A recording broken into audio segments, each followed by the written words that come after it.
Namaste everyone. Welcome to Yoga Kirtan Hawaii. My name is Drisha Krishnadas. I've been working with Yoga Kirtan Hawaii to present some different classes. Last week we did the introduction to meditation, where we introduced the concepts of mantra meditation. We did 3 different types of mantra meditation. We did deep peace breathing with the Gauranga mantra. We did japa meditation, and we did kirtan. So tonight we're going to take a look at the philosophical side of yoga meditation. We're going to be getting an introduction into the Bhagavad-gita, which is an ancient Vedic text that was spoken about 5,000 years ago by Lord Sri Krishna to his dearmost friend and devotee Arjuna. And the interesting thing about this Vedic text, this scripture, is that it was actually spoken on a battlefield, as unusual as that may seem. Arjuna was actually a great warrior, and we'll get into that later.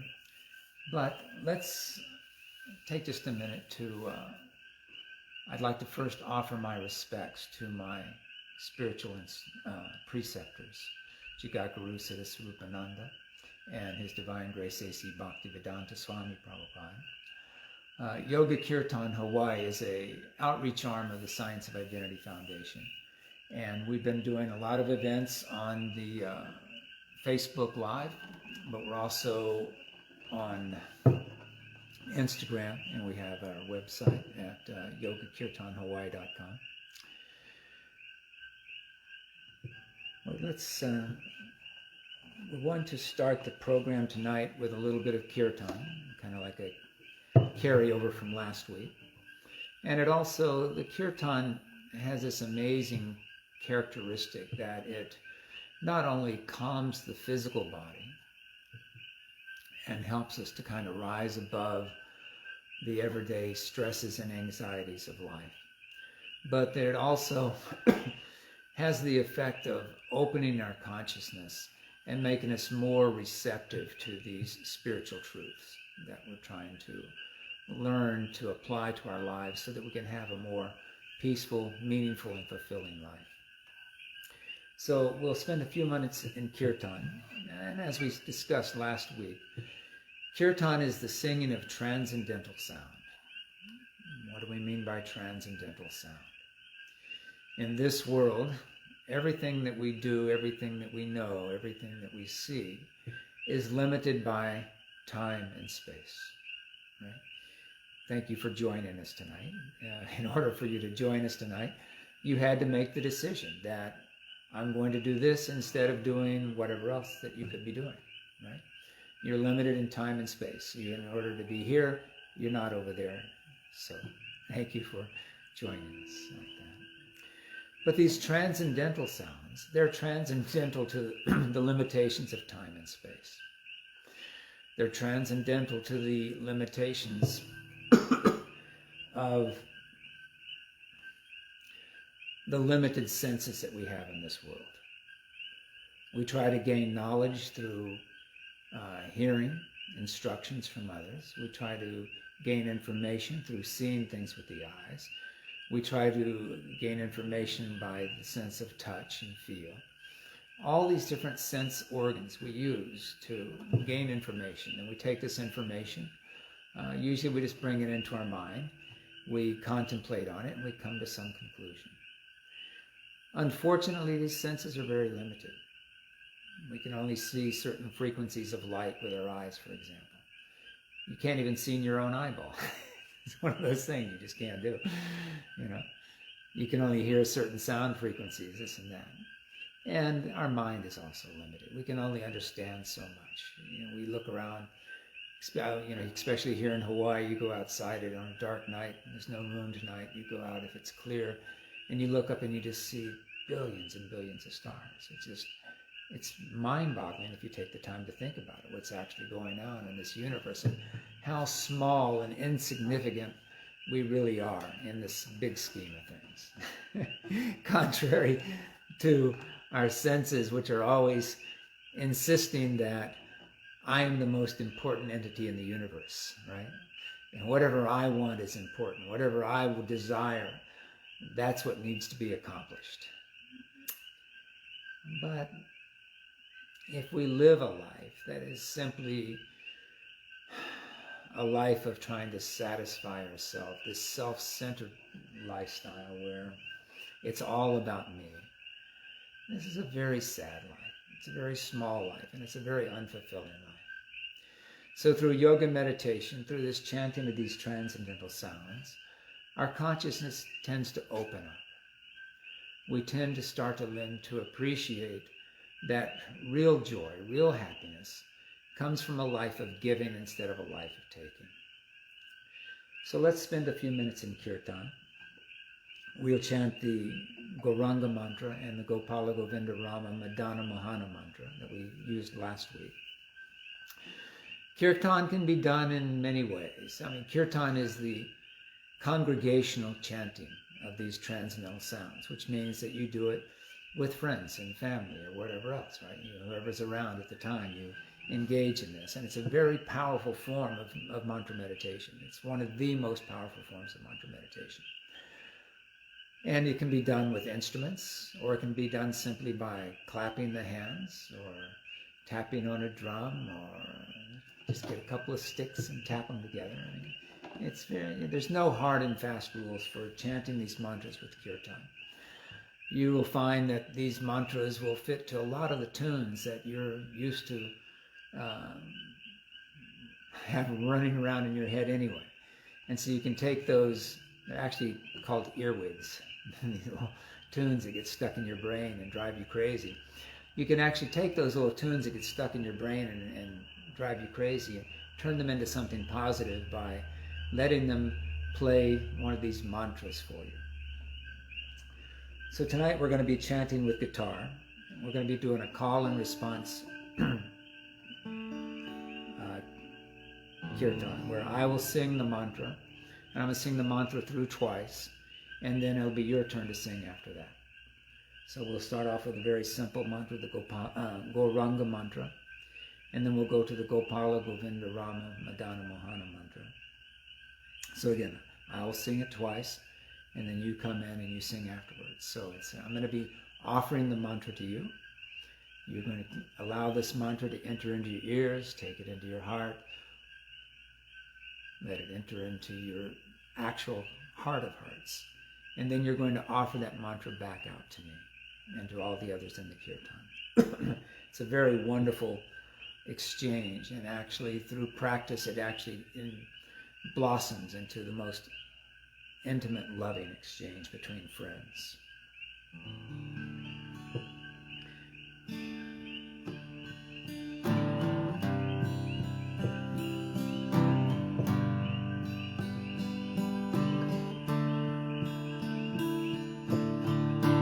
Gauranga, Gauranga,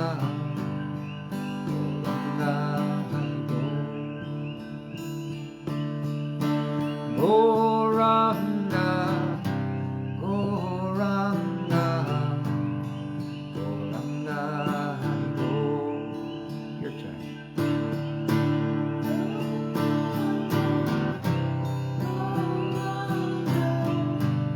Gauranga,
Goranga, Goranga, Goranga, Haribo.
Haribol.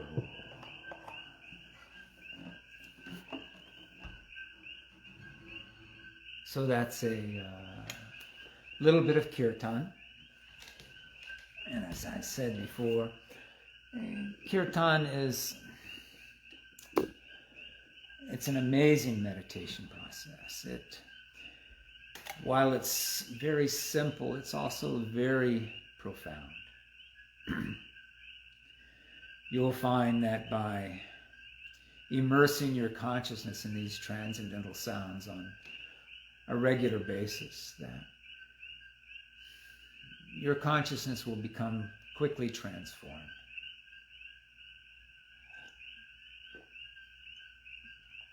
You will find that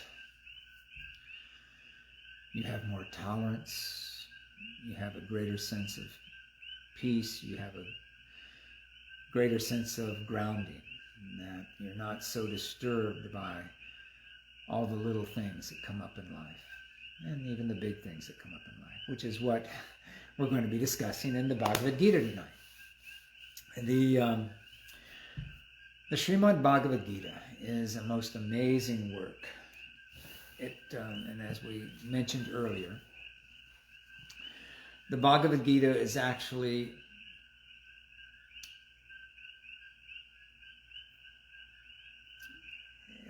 a song that was spoken by Sri Bhagavan, Sri Krishna, to his devotee and friend Arjuna on the battlefield of Kurukshetra. And as unlikely a place as the battlefield seems for a spiritual discourse to take place, and when you think about it, it actually makes perfect sense. Life in this world tends to be very time-consuming. All the little things that we have to do just to get through the day, to maintain our existence, they just eat up our entire life, right? Everything becomes, it's like a tunnel vision. Here we've taken birth in a particular family, in a particular circumstance. We've grown up to a certain age. We've taken on certain responsibilities. We've made certain relationships with different entities. But they're all based, unless you're a transcendentalist, for 99.9% of the population. All these relationships are based on the concept that I am this material body, or I am this material mind, or I am this material intelligence, or I am this material ego. And everything that I see is in relation to me. And I'm caught up in this world of I, me, and mine. Right? In order for anything to be important, it's important because it has some impact on my life. Right? It either advances what I'm trying to accomplish, or it disadvantages me to what I'm trying to accomplish. So if something is to my advantage, it's a good thing. If something's to my so-called disadvantage, it's a bad thing. And as long as things are going along nicely and I'm getting what I want, we tend to just kind of cruise through life and not think about things too much. The problem with this is that as soon as the body is born, it has begun its journey to death. No body gets out of the material world alive. This is guaranteed. Over here in the West, we have the saying, the only two things that are guaranteed are death and taxes. Well, you can get out of your taxes maybe, but you can't get out of death. Your body will experience this state of non-existence that we call death. But even at death, what really happens is the body is still there. It just simply transforms into different material elements, right? It's not like the body evaporates and it's no longer there. No, it breaks down from a very complex state to a very simple state. But all the elements are still there. It's still there. But you, where do you go? This is the real question. Who am I? What am I doing here? What is the meaning of life? And where is happiness to be found? We're all driven by this desire to experience happiness. We have different concepts of what happiness means to us, right? For some people, it's wealth. For some people, it's fame. For some people, it's a family life. For some people, it's whatever, right? We all have these different things that we think are going to satisfy us and make us so-called successful in life. And so we strive very hard to attain these things, trying to obtain happiness, trying to attain peace, trying to find this satisfaction. But what is it that's driving us? What's motivating us? What's pushing us to do this? This is a question that you should be asking yourself. Why do I do those things that I do?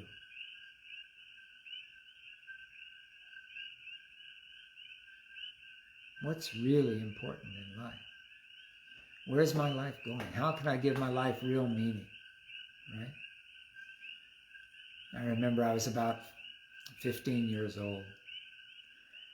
I had an interesting childhood. I had 5 brothers and 3 sisters, and we were all born in the span of 12 years. And my father was an entrepreneur. He was a real estate developer, speculator actually. And we went through all these cycles of poverty and going up and having some money for a little while and back down into poverty and all these kind of things. And I just kind of looked at my father's life and I saw that this poor person, right? He's invested his entire life in having this family, trying to support them, and he's miserable. He's in constant anxiety about being able to make enough money to this and that. And the saddest part about it is that he didn't have a nice relationship with any of us. He didn't have a nice relationship with any of his children. He didn't have a nice relationship with his wife. He got lost in the world of alcohol, destroyed his body, destroyed his mind, destroyed his relationships. And it was just a very sad thing to watch. And I looked around at so many other people that I was in contact with, and I saw this same thing playing out, all these different lives all around me. And I thought, there must be something better than this, right? If this is all there is, it's not worth it.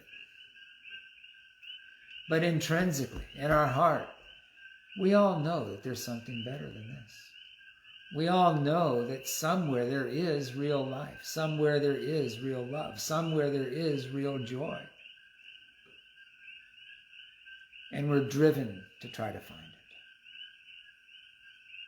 Right? We got this cat. I live on the Big Island. You probably hear all the coqui frogs in the background here. We're kind of out in the country. And in the country, you have the circle of life, as they like to put it. We have all these varmints that are constantly trying to invade our space and eat our grains and whatever. We have mice, we have rats, we have this whole collection of critters that are, invading our house. So we got this cat to try to keep it in check a little bit. And this cat, he's content to sleep 18 hours a day, right? He just sleeps, no big deal. He can sit there and sleep all the time. And he's not motivated to go out and find a meaning to life. He's motivated to maybe go kill a mouse every now and then to have something to play with. But as long as he's got some food to eat, a place to sleep, some water to drink, he's not interested in coming to Kirtan. He's not interested in hearing about Bhagavad-gita, right? His life is simply eating, sleeping, defending his reign from the other cats in the neighborhood. Very simple life, mostly spent in the mode of ignorance and passion. But with this human form of life, we have this rare gift. In the human form of life, we have not only the ability to ask, who am I? Why am I here? What is this life all about? How can I find real meaning and purpose in my life? We not only have this ability, but most of us find that we're actually at one point or another driven to ask these questions and to seek out these answers. Unfortunately, we're usually most motivated when something so-called catastrophic happens in our life, right? Something that we very much wanted to have, something we were very attached to, is taken away from us. Or something that we very much desire, we're not able to obtain. And in these moments, these low points of our life, then we're more likely to ask these kind of questions.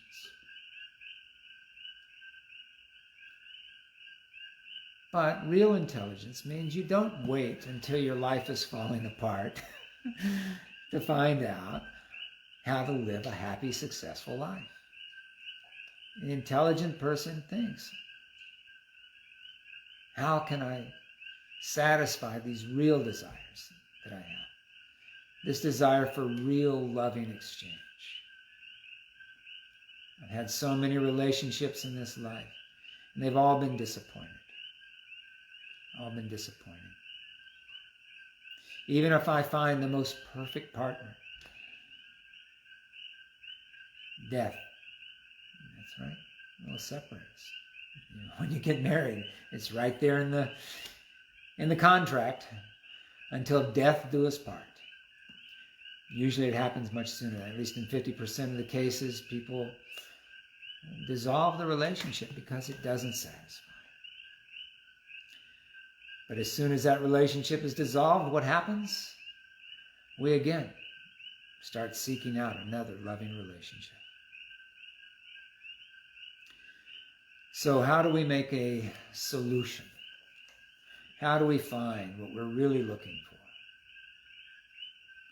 How do we understand the complexities of life? How do we answer the question, why do bad things happen to good people? Right? These are all valid questions. These are the symptoms of being in a human form of life. As we discussed last week, there are two energies in this world. There's matter and there's spirit. Anything that appears to be alive only appears to be alive because there is an eternal spiritual entity, a spirit soul, inhabiting that body, animating that body, making it appear to be alive. Right? Just like you have a car. The car is just metal, rubber, different chemicals. It just sits there. But once you get in the car and start it and then add the intelligence and the will behind it, then all of a sudden this car is going all over the place, right? It's driving here, it's driving there, it's stopping at stop signs and stoplights, it's turning left, it's turning right, right? The car appears to be alive. But no, as soon as you get out of the car, it's revealed, oh, this car is just dead matter. Now that is slowly changing with self-driving cars, but even then, those self-driving cars are being driven by the intelligence of a person. Right? Someone is writing those computer programs that are controlling those cars. Someone's controlling those GPS satellites that are orbiting around in a fixed orbit to give the cars their sense of where they are. This is all being done by an individual, a life force, someone with a will, right? Someone with consciousness. So this is you. You are the conscious person that is perceiving all of the sensual input that is being put forward by your eyes, your ears, your sense of touch, your sense of smell. You're that perceiver.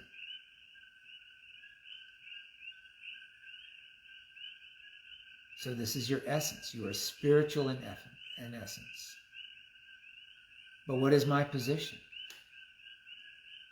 Am I the supreme spirit?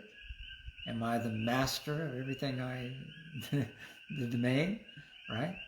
Am I the supreme controller? Am I the one that makes the sun rise in the morning? Am I the one that makes the moon goes through its phases?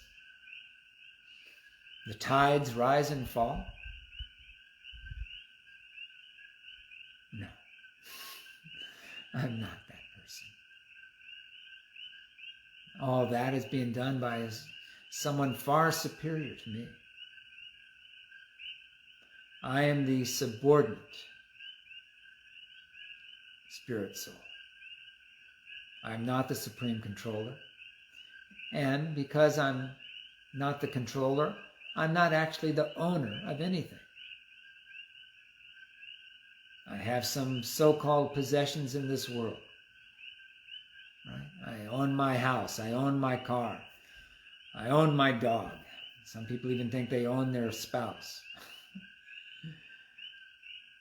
But no, if you were actually the owner, you would be the controller.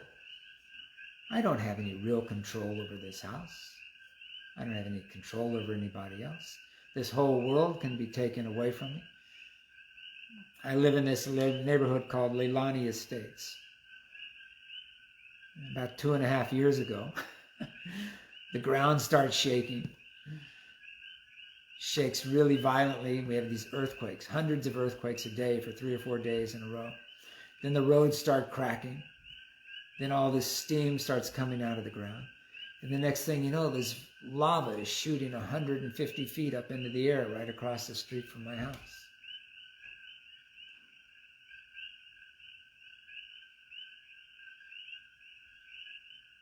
And this goes on for 30 days.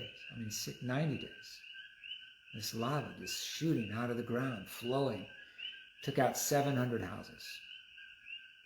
One of those houses was a $12 million beachfront estate. The guy that owned that property was thinking, I've made it, right? I've got this $12 million beachfront estate right on Champagne Pond. It's one of those beautiful places, an incredible place.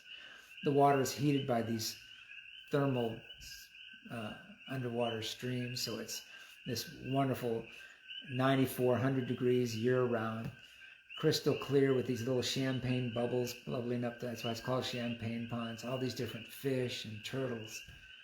It's a fenced, a gated community, so the riffraff is kept out. Right? He's got his 12-acre estate right on the corner there. He's thinking, I am the controller. I'm the enjoyer.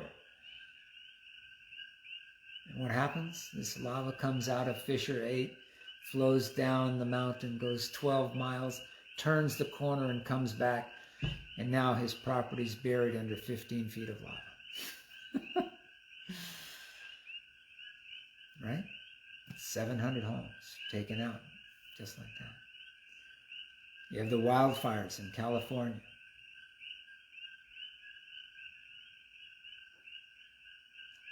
You have so many disasters going on. Now we have COVID-19. This little tiny virus, so small you can't even see it. Going out, killing hundreds of thousands of people. Just totally disrupting our entire society, disrupting our economics. Right? We can't control this virus. Everyone's hoping that the scientists will come up with a vaccine, something to keep us from being affected by this virus. But we can't stop the virus. So the best we can hope for is to be able to coexist with it. But then the virus is mutating, right? As soon as they start getting a vaccine, now this thing starts mutating, and is that same vaccine going to work? Nobody knows. So I am not the supreme controller. I am the controlled. And because I'm not the supreme controller, I'm not the supreme enjoyer. And we actually learn this through our own practical experience. That when I make my whole life about me, about getting everything I can get, I'm not satisfied in my heart. I'm miserable. I'm only feel some real sense of joy when I'm giving. This is what a loving relationship is all about. That I feel pleasure when I give pleasure to my beloved. When my beloved is happy, then I'm automatically happy. Right? This is real love. We know this just from our own personal experience. Unfortunately, though, while our consciousness is contaminated with these self-centered desires, where everything is all about me, I'm incapable of feeling real love. I'm incapable of giving love. What passes for love in this material existence, this material consciousness, is no more than a business deal. Right? I will give my affection to you as long as you do this for me. As long as you remain beautiful. Right? As long as you remain wealthy. As long as you remain loyal to me. It's all conditional. This is a business arrangement, right? I give you this, you give me that. We have a contract. We spell it out right here in black and white. You violate the contract, then I'm going to sue you for divorce. I'm going to take half of all your stuff. Right? This is not love. This will not satisfy you, the spiritual being within this body. To experience real love, we must go through a process of purification, of elevation of our consciousness, so that we can come to that point of not needing other people. Right? As long as you're needing other people, then you're taking. So we must come to this point where we are satisfied with them. We must come to this point where we have a spiritual joy, a spiritual happiness that fills our heart. And then in that condition, we can experience real love. We're no longer constantly being hounded by the desire to obtain this or obtain that, which is only going to be taken away from me in some point in the future anyway. So how do we attain this state of consciousness? How do we attain this state of being where I can experience real peace, real joy, real happiness, real love? This is the message of the Bhagavad-gita.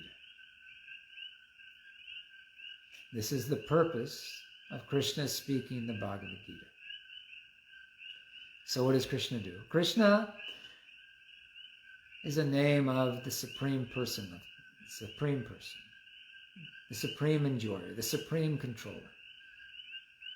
He's known in the Sanskrit language as Bhagavan, the Supreme Personality of Godhead.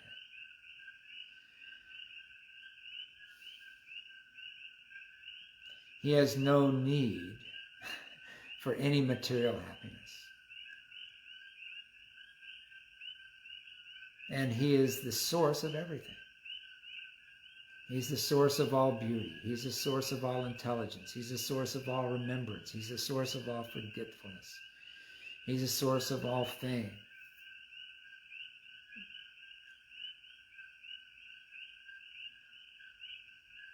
So, Krishna, being the source of me, the spiritual self, the real me, as well as this material body, has an eternal relationship with me because I am part and parcel of Krishna. Right? Just like this body has different parts. This body has the head, it has the torso, it has the legs, it has the arms. If all these body parts work in harmony towards one main goal of satisfying the self, then everything's very wonderful. So my hand holds the fork and dips it into the plate and puts the food in my mouth, and the mouth chews up the food. It gets swallowed, it goes down into the stomach, it is digested, and the whole body becomes nourished. But what happens if my hand decides, I don't want to give the food to the body. I want to enjoy the ice cream myself. Why should the tongue get all the ice cream? So the hand refuses to give the ice cream to the tongue. What happens? You end up with a cold, sticky mess, right?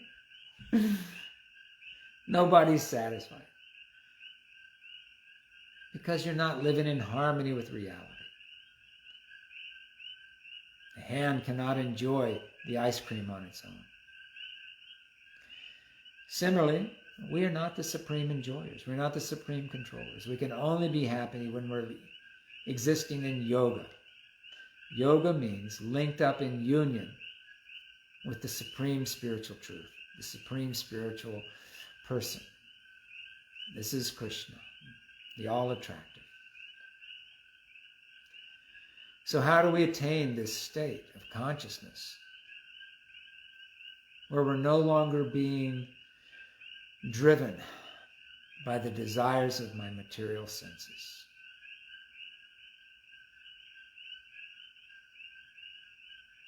This is the message of Bhagavad-gita. So the situation is that Arjuna was a great warrior. He had a member of 5 brothers. His oldest brother Yudhisthira was destined to be the king. He was supposed to be the king of the whole planet, actually, at that time. But through illicit means and through intrigue, their cousins had stolen their kingdom and banished them and refused to give them even the amount of land that would hold the pin of a head to rule. Head of a pin. So it came down to the point where they were going to have to fight to get their kingdom back. And so everyone took sides. Some people took the sides of the Pandavas, Arjuna and his brothers. The others took the side of the Kurus, Duryodhana and his brothers. And it's kind of like the Civil War in the United States, only on a much larger scale. In a situation where you had brothers fighting against brothers and students fighting against their teachers. And so at the beginning of the Battle of Kurukshetra, the Pandavas were very pious people. And this is the reason that they were meant to be kings, was because they were destined to rule the world in such a way that everyone could be living in harmony and be able to spend their energy developing their spiritual consciousness instead of just having to struggle for existence. This was the duty of the pious kings, is to make the world tolerable and livable so that this valuable human form of life could be used for the highest purpose, that is to obtain self-realization. But they were going to have to fight for it. So Arjuna Krishna was on the planet at that time, and being the supreme personality of Godhead, he could have, and the supreme controller, he could have simply wiped out the other side just by his will.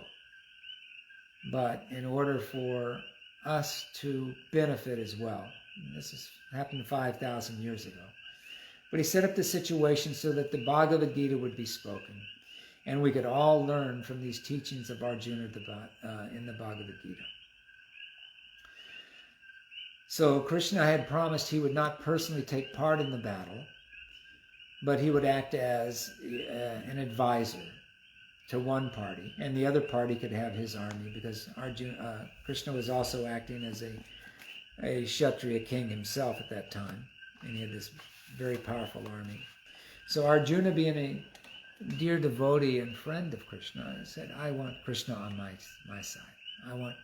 I'm fighting for Krishna, and therefore I want Krishna with me. So the battle was just about to begin, and Arjuna was, back then he was a chariot. He fought from a chariot. He was a great bowman. And so he would stand on this chariot, and his chariot driver would drive him around the battlefield, and he would shoot his arrows at the enemy to take them out. And Krishna had offered to be Arjuna's chariot driver for this great battle. And so the battle was about to begin, and Arjuna was looking over this vast battlefield. And out there he started to see all of his friends, all of his cousins, all of his teachers that had taught him how to fight, trained him in the military arts. And so he asked Krishna to please drive my chariot out in the middle of this battlefield so that I can see who's here so anxious to fight.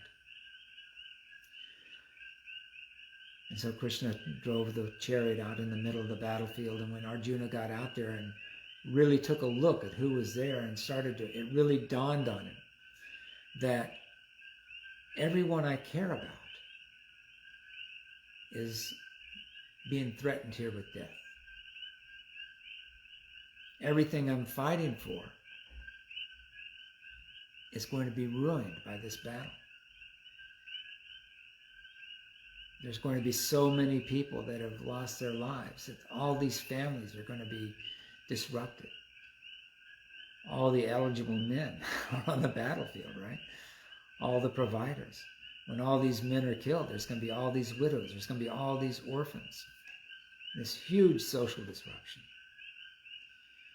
And Arjuna, being a saintly person, became overwhelmed by the thought of this, thinking, all this just so that my brothers and I can be the rulers?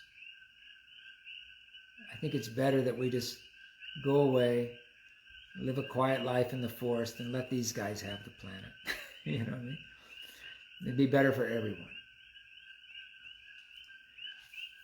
And he actually became so overwhelmed with the thought of what was going to happen in this battlefield that he had a nervous breakdown. He was the greatest warrior. He could fight with hundreds of men at one time and defeat them all. Actually, thousands of men. Yet, he became so disturbed by what he was about to engage in that he lost all composure. He dropped his bow on the ground. He was crying. He was trembling. And he said, Krishna, I can't do it. I cannot do this. I cannot engage in this battle. And so he hit rock bottom. Right?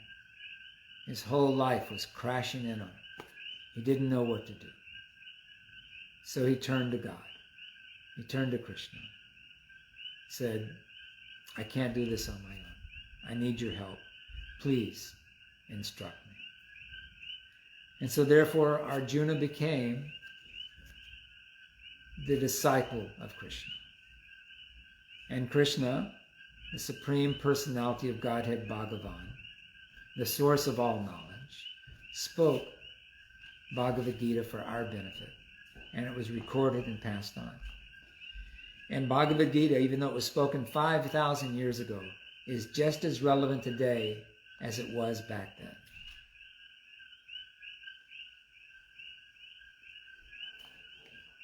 So Arjuna was on the battlefield. He's seen all of his superiors. He's seen all his friends. He's seen all his relatives. He's become overwhelmed. And he's asking Krishna, what can I do? And so he says, Krishna, I'm a soul surrendered unto you. Please instruct me. And so Krishna, in chapter 2, verse 10, says, O descendant of Bharata, at that time Krishna, smiling in the midst of both armies, spoke the following words to the grief-stricken Arjuna. The blessed Lord said, while speaking learned words, you are mourning for what is not worthy of grief. Those who are wise lament neither for the living nor the dead. Never was there a time when I did not exist, nor you, nor all these kings, nor in the future shall any of us cease to be. As the embodied soul continually passes in this body, from boyhood to youth to old age, the soul similarly passes into another body at death. The self-realized soul is not bewildered by such a change. O son of Kunti, the non-permanent appearance of happiness and distress and the disappearance in due course are like the appearance and disappearance of the winter and summer seasons. They arise from sense perception, O scion of Bharata, and one should learn to tolerate them without being disturbed. O best among men, Arjuna, the person who is not disturbed by happiness and distress and is steady in both is certainly eligible for liberation. Those who are seers of the truth have concluded that of the non-existent there is no endurance, and of the existence there is no cessation. The seers have concluded this by studying the nature of both. Know that which pervades the entire body is indestructible. No one is able to destroy the imperishable soul. Only the material body of the indestructible, immeasurable, and eternal living entity is subject to destruction. Therefore fight, O descendant of Bharata. He who thinks that the living entity is the slayer or that he is slain does not understand. One who is in knowledge knows that the self slays not, nor is slain. For the soul there is never birth nor death, nor having once been, does he ever cease to be.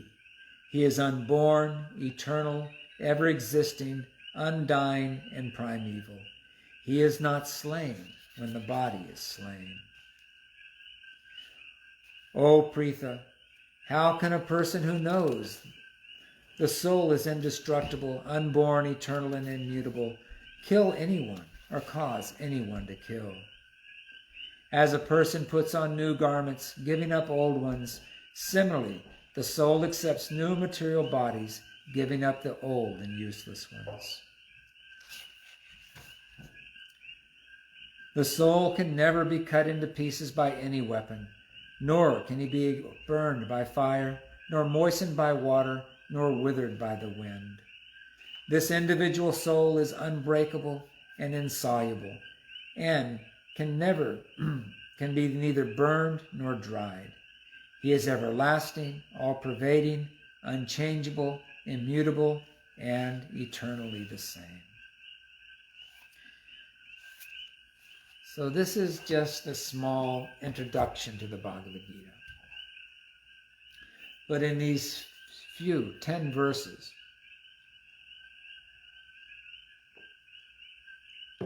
Krishna has given the key to surpassing all miseries of this world. What is that? You are not this material body. This material body is not you. Satisfying the demands of this material body will not satisfy you. And if the material body is dissatisfied, it doesn't really have any bearing on your satisfaction. Your real satisfaction is going to come through spiritual relationships, because you are spirit. You are not matter. Just like if you take a fish out of the water, You can take a fish out of the water. You can put him in a Mercedes-Benz. You can give him the most beautiful models. You can give him the best alcohol, the best drugs, whatever. You can take him down to the most amazing places in the planet.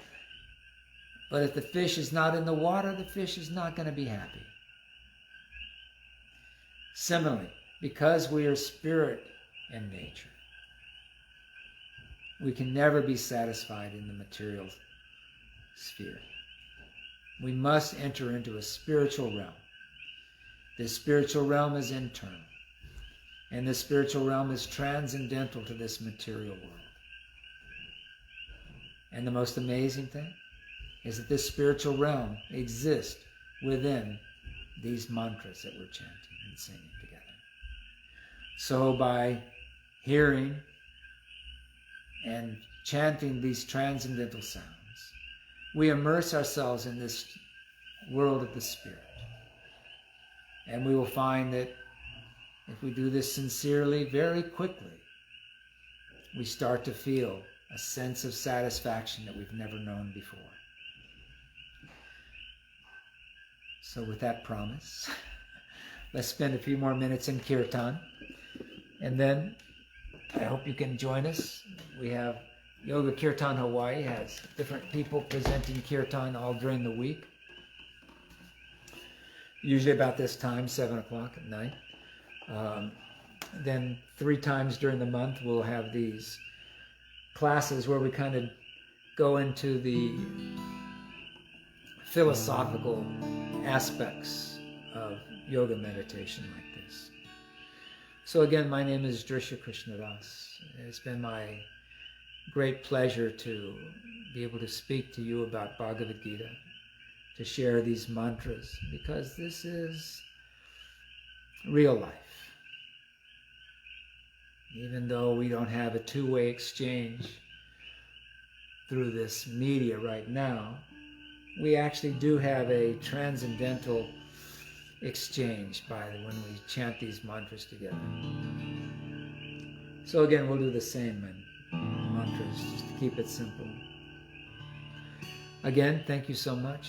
Please do take advantage of these opportunities to join people in Kirtan on this Facebook Live, Yoga Kirtan Hawaii. You can go to the Yoga Kirtan Hawaii Facebook page to get the schedules of different events that are going on. Once this COVID quarantine thing gets resolved one way or another, we'll go back to having our live events where we can actually come and get together in different venues and chant these mantras together and these spiritual discourses and exchange in these spiritual relationships.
So that concludes tonight's program. Thank you very much for joining us.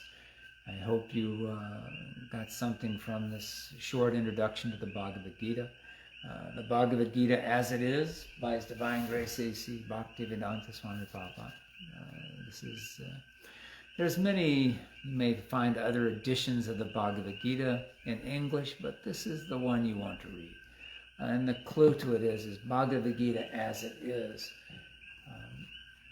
Just as Krishna was speaking to Arjuna, Krishna explained, I'm speaking to you because you are my devotee and my friend. Therefore, you can understand this knowledge as it is being presented.